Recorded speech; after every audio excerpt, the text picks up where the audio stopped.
맥주감사절은 출애굽기 23장 16절에서 하나님께서 택한 하나님의 백성들에게 명령으로 주셨습니다. 출애굽기 23장 16절을 보실까요?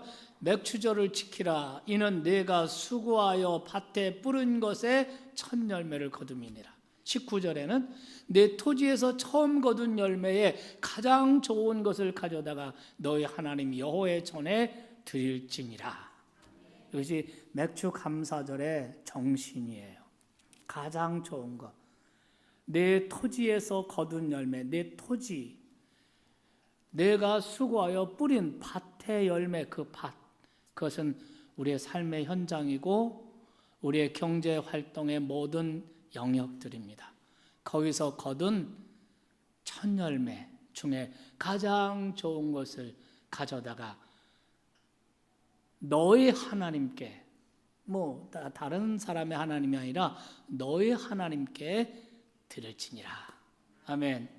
그런 맥주 감사절이 되시기를 축복합니다. 아멘. 오늘 제가 이 말라기서의 말씀을 읽었습니다. 오늘 이 말씀 가지고 설교할 제목은 식은 마음을 데우라, 이런 제목입니다. 여러분, 우리의 삶에 있어서 가장 중요한 것이 무엇이라고 생각합니까? 무엇이 있으면 스스로도 행복하고 다른 사람들, 가족이나 이웃이나 다른 사람들도 행복하게 만들 수 있을까요? 어떤 권력일까요? 아니면 돈일까요? 물론 이 땅의 삶을 사는데 돈은 아주 중요한 조건일 수 있습니다. 그렇지만 우리는 종종 이상한 현상을 봅니다. 정말 돈이 엄청 많은 재벌이고 엄청 많은데, 그런데 만족할 줄 모르고 감사할 줄 모르며 사는 사람이 있는가 하면, 가진 것이 별로 없는 것 같은데 뭐가 그렇게 좋고 뭐가 그렇게 감사한지 그냥 만족하고 감사하면서 사는 이상한 현상을 우리가 종종 봅니다. 그것은 무엇을 말합니까? 돈이 중요한 조건일 수 있지만 그것이 절대 조건이 아닌 것은 분명합니다. 그렇다면 여러분, 결론은 뭡니까? 돈도 아니고 권력도 아니고 세상 그 어떤 것도 아니라면 우리의 삶에서 중요한 것이 뭡니까? 마음입니다. 우리의 삶에서 육신적인 조건보다 마음의 조건이 중요하다는 것입니다. 마음을 지키면 외적인 상황이 아무리 어렵고 열악해도 만족하고 행복할 수 있고, 마음을 지키지 못하면 외적인 물질적인 모든 조건이 다 갖춰져도 원망과 불평에 빠질 수밖에 없습니다. 그래서 우리는 옛날 솔로몬의 잠언, 그 지혜의 말씀을 기억할 필요가 있습니다. 잠언서 4장 3절에 모든 지킬 만한 것 중에 내 마음을 지켜라. 왜냐하면 생명의 근원이 내 마음에서 나오기 때문이다 그랬습니다. 예수님은 이런 말씀하셨습니다. 이 말씀은 비유입니다. 마태 6장 22절 말씀에 보면은 눈은 몸의 등불이다. 그러므로 내 눈이 성하면 온몸이 밝을 것이요 눈이 나쁘면 내 몸이 어두울 것이라. 여기서 눈은 우리의 마음을 비유하는 것이고, 또 여기 몸은 우리의 삶을 비유하는 것입니다. 마음이 건강하면 삶이 건강하고 만족하고 행복하고, 마음의 병이 들면 우리의 삶에 병이 들고 불행하고 원망과 불평 가운데 빠진다는 것입니다. 그러니까 마음이 중요한 것이다. 눈이 밝으면 내 모든 것이, 내 몸이 밝을 것이고, 눈이 어두우면 내 모든 것이 어두운데 그 어두움이 얼마나 심하겠느냐? 마음이 중요하다는 거죠. 여러분, 우울증을 겪어보신 분들이 혹 있다면 이 말씀이 얼마나 진실인지 아실 것입니다. 우리는 마음으로 천국도 만들고 마음으로 지옥도 만듭니다. 오늘 제가 읽어드린 이 말라기서, 오늘 제가 읽어드린 말라기서 3장 13절 18절이 본문이지만 오늘 저는 이 말라기서 전체를 가지고 여러분과 말씀 나누고자 합니다. 이 말라기서는 유다 백성들, 그 당시 유대 백성들의 식어버린 마음에 대해서 증언하고 있습니다. 이 말씀은 유다 백성들이 바벨론 포로에서 조국으로 다시 돌아와서 그리고 예루살렘 성전을 재건하고 예루살렘 성벽도 재건하고 정착하고 산지 100년쯤 지난 시점에서 주어진 것입니다. 그 당시 유다 백성들은 여러 가지 면에서 아주 침체를 경험하고 있었습니다. 100년 전 그들의 조상들이 바벨론 포로 생활을 마치고 자유와 해방을 얻고 그리고 고토 예루살렘으로 돌아왔을 때 그들은 정말 모든 것을, 세상의 모든 걸 다 가진 것처럼 생각이 됐습니다. 너무나 감사하고 너무나 감격스럽고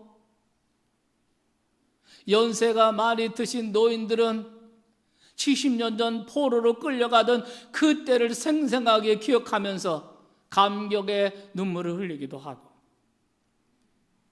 그리고 그들이 더욱이 돌아와서 잿더미가 된 불타버린 예루살렘 성전을 다시 우여곡절을 극복하고 그 성전을 다시 재건했을 때 느헤미야를 중심으로 해서 또한 예루살렘 불타버린 성벽들을 다시 건축하고 재건했을 때 그들의 감사와 그들의 감격은 말로 표현할 길이 없었습니다.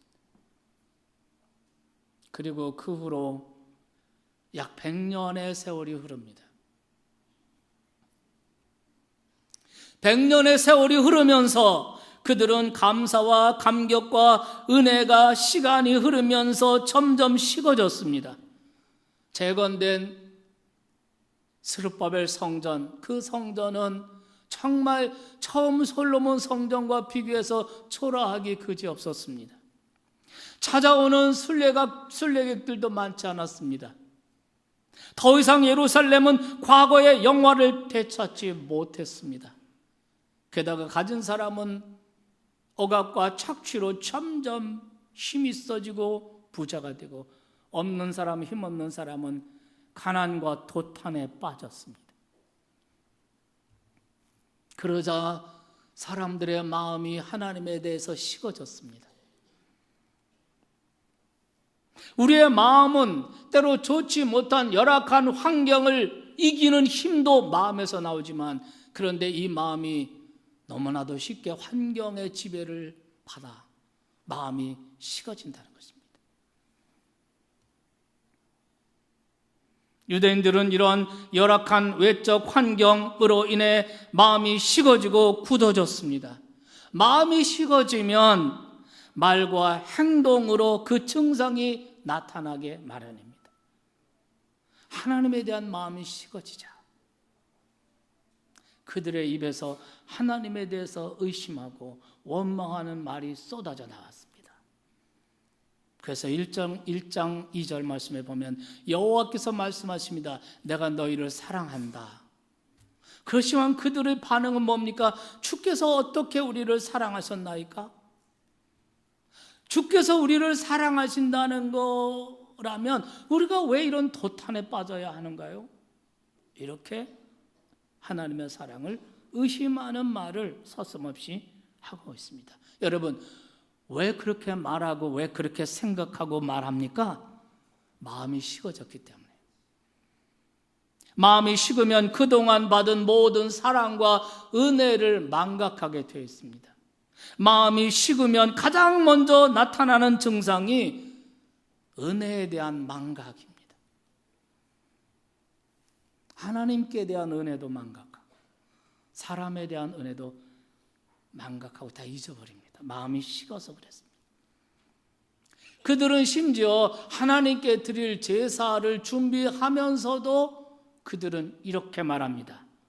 1장 13절에 보면 이 일이 얼마나 번거로운고 하며 코웃음치고, 여러분, 제물을 골라서 그것을 잡아서 각을 뜨고 그것을 제단에 올려놓고 제물 드리고 그리고 나서 죄를 또 다 모아서 청소를 하고 막 이런 거, 예배를 드리고 제사를 드리는 제물을 준비하는 것이 그들의 마음에는 번거롭고 귀찮고 그들은 코웃음치고 있습니다. 그들이 돌아와서 70년 동안의 포로 생활을 마치고 하나님의 은혜로 그들이 고토 예루살렘으로 돌아와서 그들이 번제를 드리고 상번제를 드리고 초막절을 지키고 할 때 그들의 마음에는 감격과 기쁨으로 충만했었습니다. 그런데 100년이 지나면서 예루살렘은 옛날의 영화를 되찾지 못하고 예루살렘 성전으로 많은 사람이 순례를 오고 이래야 경제가 돌아가고 다 그런데 그렇지도 못하고 그러다 그들이 토탄에 빠지고 물질적인 여건과 환경이 어려운 가운데 빠지자 하나님에 대한 마음이 식어서 드디어 하나님께 드리는 제물을 준비하면서 번거롭다 코웃음치고 그들의 망발은 여기서 그치지 않았습니다. 세상에 일어나는, 세상에 돌아가는 모습을 보고 하나님에 대해서 대적하는 말을 하기 시작했습니다. 여러분 2장 17절 말씀을 보십시오. 너희가 말하기를 모든 악을 행하는 자는 여호와의 눈에 좋게 보이며 그에게 기쁨이, 악을 행하는 자를 하나님이 기뻐하시고 좋게 여기신다. 그렇지 않고서야 어떻게 악을 행하는 사람이 성공하고 잘되고 부자가 되고 이럴 수가 있느냐, 이렇게 그러면서 말합니다. 공의의 하나님, 정의의 하나님이 어디 있어? 망발입니다. 여러분 3장에 넘어가면 3장 14절 15절 이렇게 말합니다. 오늘 본문이죠. 이는 너희가 말하기를 하나님을 섬기는 것이 헛되니 만군의 여호와 하나님의 말씀을 지키고 순종하는 것, 슬퍼하며 죄를 회개하는 게 무슨 유익인가? 교만한 자가 복되고 악을 행하는 자가 번성하고 하나님의 시험한 자가 모든 환난을 면하노도다, 이렇게 말하는 거예요. 자, 여러분, 이 하나님의 백성들이 이런 말을 막 하는 거예요. 왜 이렇게 됐습니까? 하나님에 대한 마음이 식어졌습니다. 마음이 식어지면 제일 먼저 나타나는 증상이 지금까지 모든 은혜, 모든 사랑 받은 거 다 잃어버립니다. 그래서 이런 생각을 하고 말을 하고, 여러분 생각은 곧 말이 되고 말은 곧 행동이 되는 것입니다. 유다 백성들이 그 당시 생각으로 말로 하나님께 죄를 짓던 것이 드디어 이제 그들의 행동으로 옮겨지기 시작합니다. 그것을 말라기 선지자가 지적하는 것입니다. 그래서 오늘 이 말라기서를 읽어보면 말라기 당시에 유다 백성들이 하나님의 은혜를 망각하고 생각으로 말로만이 죄를 짓는 것이 아니라 이제 그들의 삶으로, 행동으로 죄를 짓는 세 가지 죄를 말라기 선지자가 지적합니다. 그런데 중요한 것은 그들의 그 행동의 죄가 오늘 우리들의 죄라는 겁니다.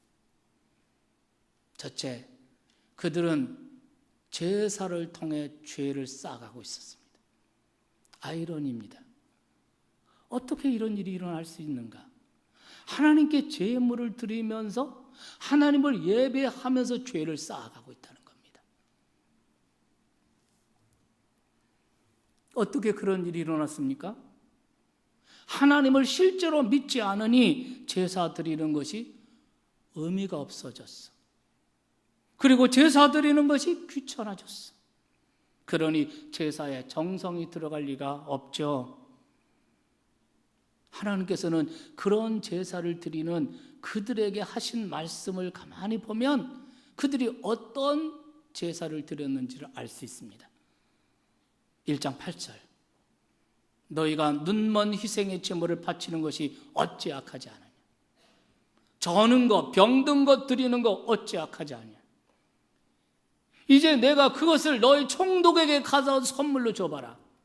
그 총독이 너를 기뻐할 것 같으냐? 너를 잘 봐줄 것 같으냐? 이런 말씀입니다. 그러니까 그 당시에 하나님께 제사를 드리는 유다 백성들의 심정을 그대로 나타낸 것입니다.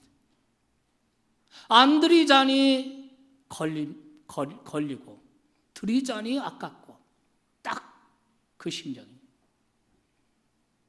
그런 심정으로 하나님께 제사 드릴 제물을 고르다 보니 그들의 눈에 시름시름 병든 양이 보였겠죠.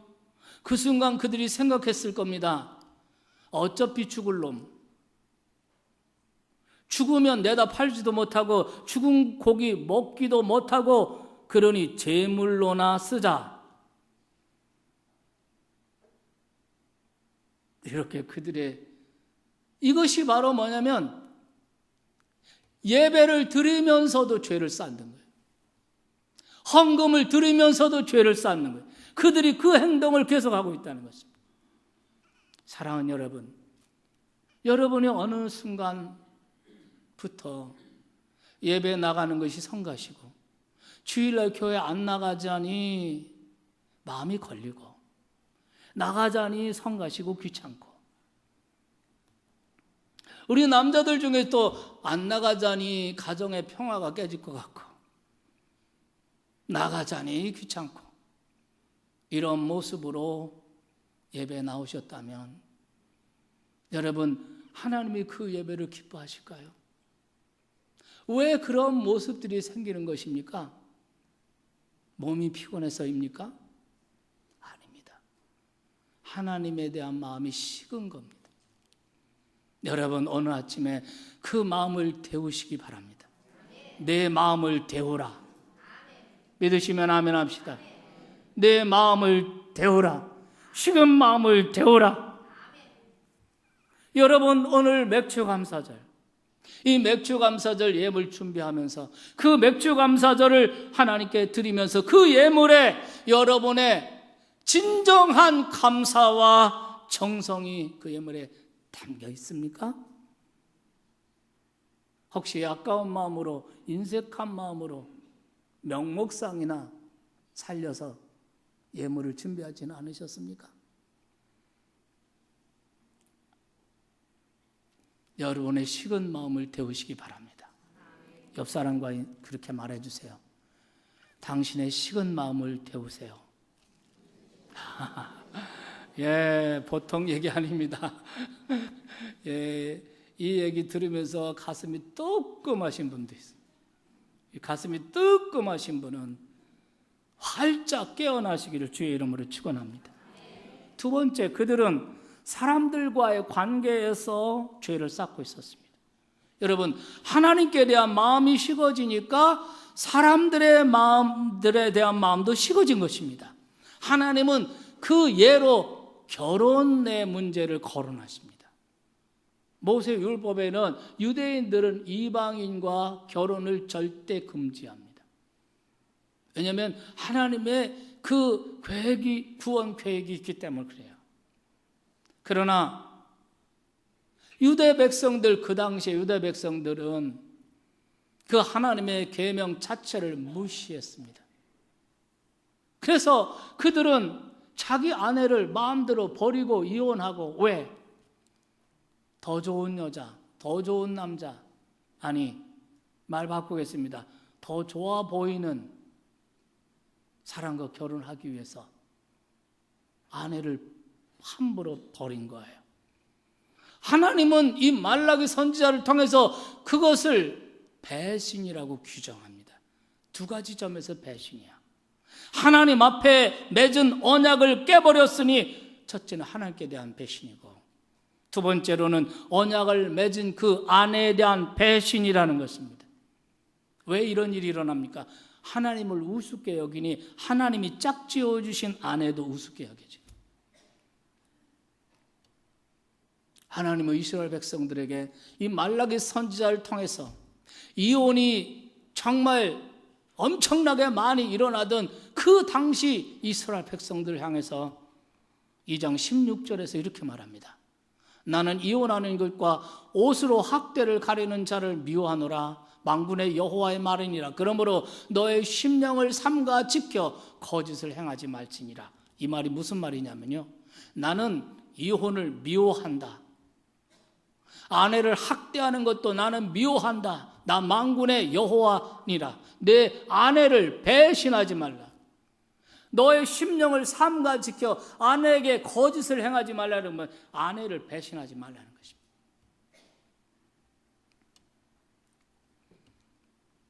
하나님은 이혼을 미워하신다고 말씀하십니다. 우리 가운데도 이혼을 경험하신 그런 아픔 경험이 있기 때문에 사실 이 문제를 다루기가 조심스럽지 않을 수 없습니다. 그러나 이혼의 아픔을 겪은 분 중에 이혼이 좋아서 그렇게 하신 분은 거의 없습니다. 우리는 하나님처럼 이혼을 싫어하고 이혼을 미워합니다. 이혼하려고 결혼한 사람은 어디 있겠습니까? 이혼이 좋아서 이혼한 사람은 어디 있겠습니까? 하지만 때로 이혼을 피할 수 없는 경우도 있습니다. 결혼을 지속하는 것보다 이혼하는 것이 더 나은 경우가 있습니다.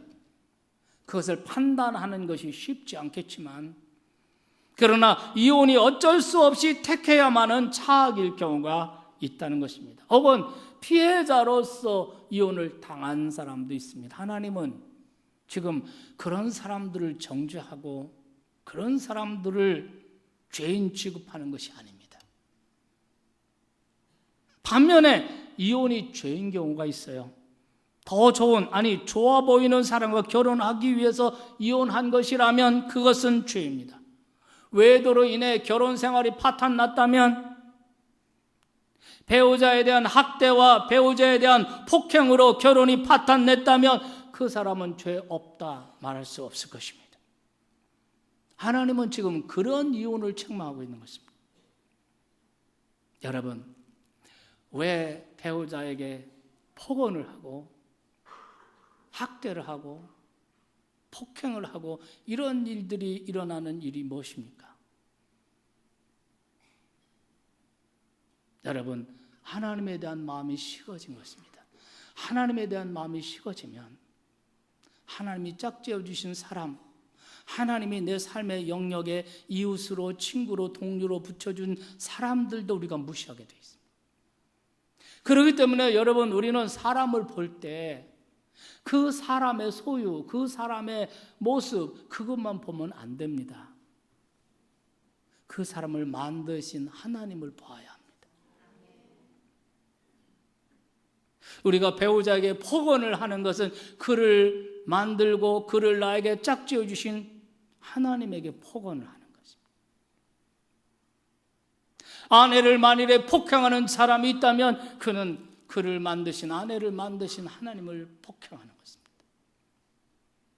배우자를 무시하는 사람이 있다면 그는 배우자를 만드시고 짝지어 주시고 그를 사랑하시는 하나님을 무시하는 겁니다. 배우자뿐이 아니에요. 하나님을 참되게 믿는다면 누구를 만나든 그 사람이 가진 신분이나 소유나 그것과 상관없이 우리는 그를 하나님의 관점으로 봐야 돼요. 그리고 하나님, 그 배후에 있는 하나님을 봐야 돼요. 그래서 저는 이렇게 말하고 싶습니다. 우리 예수를 믿는 사람들은 배우자를 보든 이웃을 보든 어떤 사람을 보든 삶의 일체적인 관점으로 봐야 돼요. 그래서 세 가지를 기억하는 거예요. 첫째, 하나님이 그를 만드셨다. 하나님이 당신의 형상으로 그를 존귀하게 만드셨다. 둘째, 예수 그리스도께서 십자가에서 피 흘려 값주고 사신 사람이다. 세 번째, 성령이 함께하는 사람이다. 이런 관점을 가지고 사람을 보면 사람을 절대 무시할 수가 없어. 배우자를 무시할 수가 없어. 함부로 대하고 함부로 말할 수 없어. 여러분, 유다 백성들이 하나님에 대한 마음이 식으니 사람에 대한 마음도 식어져 버린 거예요. 그래서 그 아내를 향하여 뼈 중에 뼈요 살 중에 살이다 이렇게 말하던 사람들이 어느 날 더 좋아 보이는 여자와 결혼하기 위해서 아내를 버린.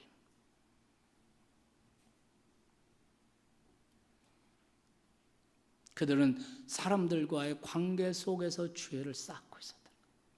여러분에게 묻겠습니다. 여러분 혹시 관계 속에서 죄를 쌓고 있는 일은 없습니까? 여러분의 배우자에 대해서 여러분 어떤 마음으로 대하십니까? 세 번째, 그들은 일 속에서 죄를 쌓고 있었습니다. 그것을 하나님은 뭐라고 말씀하셨냐면, 뭐라고 표현하시냐면, 너희는 나의 것을 도둑질하였다. 이렇게. 마땅히 하나님께 돌려야 할 하나님의 몫을 훔치며 그 도둑질한 거라는 거예요. 그래서 3장 8절에 보면 이렇게 말해요. 너희는 나의 것을 도둑질하고도 말하기를 우리가 어떻게 주의 것을 도둑질하였나이까 하는도다. 이는 곧 11조와 봉헌물이라. 여러분 11조가 뭐예요? 11조는 단순한 돈입니까? 이게 단순히 헌금이 아니에요. 11조는 신앙 고백입니다. 믿으시면 아멘 합시다. 11조는 내 삶에 있어서 하나님의 주권을 인정하고 고백하는 신앙 고백이에요. 하나님이 내 삶의 주권자이시다. 그분이 내 삶의 모든 진정한 소유권자이시다. 그분이 나의 유일한 주인이시다. 믿습니까? 10계명의 첫 계명이 뭡니까? 나 외에 다른 신을 내게 두지 말라. 이 말이 무슨 말입니까? 하나님을 너의 유일한 주인으로 섬기라는 것입니다. 돈이 내 주인일 수 없어요. 나 자신, 자아가 주인일 수 없어요. 하나님이 모든 주권의 주인이십니다. 그게 11조거든요. 마땅히 하나님께 돌려야 될 하나님의 몫인데 11조를 드리지 않으니까 너가 나의 것을 도둑질하였다 이렇게 말하는 것입니다. 여러분, 그 외에도 하나님의 몫을 훔치는 방법은 여러 가지예요. 하나님은 그 중에 하나 11조를 예로 든 것뿐입니다. 만일에 마땅히 하나님과 함께 해야 될 시간을 그 시간에 다른 일을 하고 있다면 하나님의 시간을 우리가 훔치고 도둑질한 것입니다. 여러분은 24시간, 하루 24시간 중에서 하나님과 만나는 시간을 얼마나 할애하며 사십니까? 오직 하나님 앞에서 성경을 펴고 그 말씀을 묵상하고 그 말씀을 붙들고 기도하고 하나님이 어떤 분이신지, 하나님이 뭘 원하시는지, 이 문제에 대해서 하나님은 내가 어떤 태도를 갖기를 원하시는지 진지하게 하나님과 만나는 시간을 얼마나 24시간 중에서 할애하고 사십니까? 하나님에 대한 마음이 식으면 그런 시간 갖는 게 싫어요. 귀찮아요. 번거로워요. 그런데 하나님에 대한 마음이 데워지면, 하나님에 대해서 마음이 따뜻해지면 그런 시간을 갖고 싶어요. 기도하고 싶고 성경 읽고 싶고 그 시간이 너무나 감미롭고 너무나 좋아요. 할렐루야.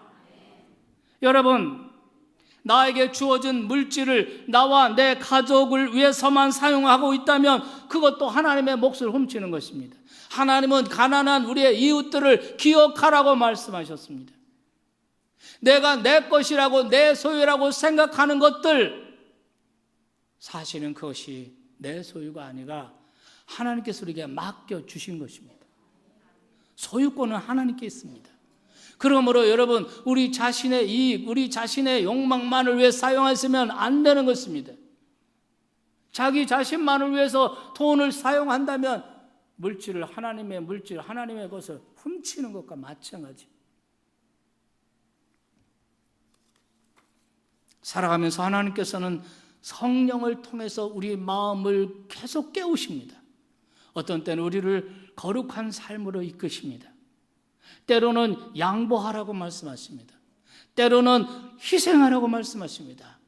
때로는 선으로 악을 대하라고 말씀하십니다. 때로는 모욕과 아픔을 감당하라고 우리를 흔드십니다. 하나님이 깨우쳐 주시고 하나님이 인도하시는 그 인도하심을 따르지 않는다면 그것도 하나님의 몫을 우리가 훔치는 것입니다. 여러분에게 묻겠습니다. 여러분은 생각으로, 말로, 행동으로 포로 귀환 후 100년 지난 시점에 이스라엘 백성들이 정말 경제적으로 어렵고 상황이 어려울 때 하나님에 대한 마음이 식어져서 그들이 생각하던 그런 생각들, 그들이 투덜대던 그들의 그 투정, 그들의 그 행동들이 여러분의 삶에 나타나고 있습니까? 그런 부분들이 순간순간 나타나고 있다면 이유가 뭡니까? 다른 것이 아닙니다. 하나님에 대한 마음이 식은 겁니다. 오늘 2018년도 맥주감사절 아침에 성령께서는 이 말라기서의 말씀을 통해서 우리의 마음을 점검해 보라고 하십니다. 무엇보다 하나님에 대한 우리의 마음의 온도를 재어보라고 하십니다. 하나님께 대한 마음이 식어 있으면 진정한 감사가 나올 수 없기 때문입니다. 여러분, 우리의 삶의 만족과 한평생의 인생의 행복은 돈에 달려있는 것도 아니고 세상 어떤 것도 달려있는 것이 아니에요.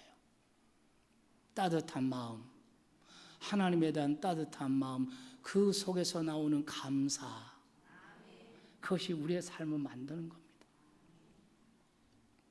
그러므로 여러분, 오늘 이 아침에 의미 깊고 아름다운 감사절을 지키면서 저와 여러분의 마음을 먼저 점검해 보시기를 권합니다.